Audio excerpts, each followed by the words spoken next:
អបអសាតកម្មវិធីចែករំលែកបទពិសោធន៍ជូនដល់និស្សិតឆ្នាំទី1ឆមាសទី1នៃសាកលវិទ្យាល័យ Betty អន្តរជាតិទាំងពីរទីតាំងក្រោមប្រធានបទប្រវត្តិរដ្ឋសភានិងរដ្ឋធម្មនុញ្ញនៃប្រជាជាតិកម្ពុជា History of the National Assembly and the Constitution of Cambodia ដែលមានអ្នកចូលរួមសរុប4376នាក់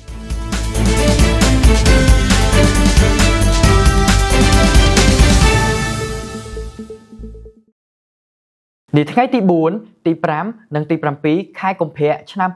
2026សាកលវិទ្យាល័យ Betty អន្តរជាតិបានរៀបចំកម្មវិធីចែករំលែកបទពិសោធន៍ជូនដល់និស្សិតឆ្នាំទី1ឆមាសទី1គ្រប់វេនសិក្សាមកពីគ្រប់មហាវិទ្យាល័យទាំងកម្មវិធីសិក្សាជាភាសាជាតិនិងកម្មវិធីសិក្សាជាអន្តរជាតិនៃសាកលវិទ្យាល័យ Betty អន្តរជាតិទាំងពីរទីតាំងដែលមានឯកឧត្តមបណ្ឌិតលីឆេងតំណាងរាស្ត្រមណ្ឌលរាជធានីភ្នំពេញស្ថាបនិកអគ្គនាយកនៃ Betty Group និងជាប្រធានក្រុមប្រឹក្សាភិបាលនៃសាកលវិទ្យាល័យ Betty អន្តរជាតិបានអញ្ជើញជាអធិបតីភាពនិងជាវាគ្មិនកិត្តិយសដ៏ខ្ពង់ខ្ពស់ក្នុងកម្មវិធីចែករំលែកបទពិសោធន៍ជូនដល់និស្សិតឆ្នាំទី1ឆមាសទី1មកពីក្រុមមហាវិទ្យាល័យនៃសាកលវិទ្យាល័យ Betty អន្តរជាតិទាំងពីរទីតាំង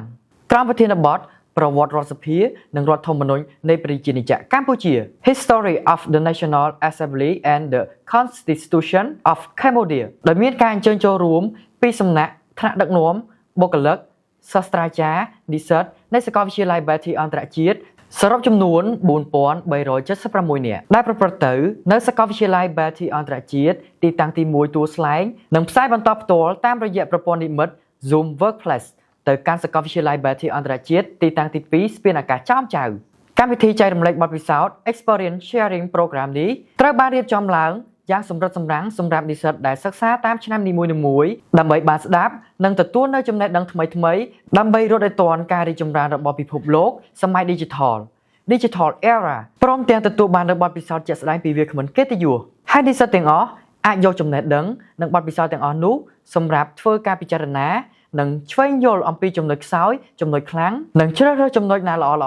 ដើម្បីយកទៅរៀបចំដំណើរជីវិតការងារនិងអាជីពរបស់ខ្លួនឲ្យទទួលបានជោគជ័យបន្ថែមទៀតនាពេលអនាគតដោយខ្ញុំបាទទូច័ន្ទសុភ័ត្រាផ្សាយចេញពី Betty IU News សូមអរគុណសូមជម្រាបលា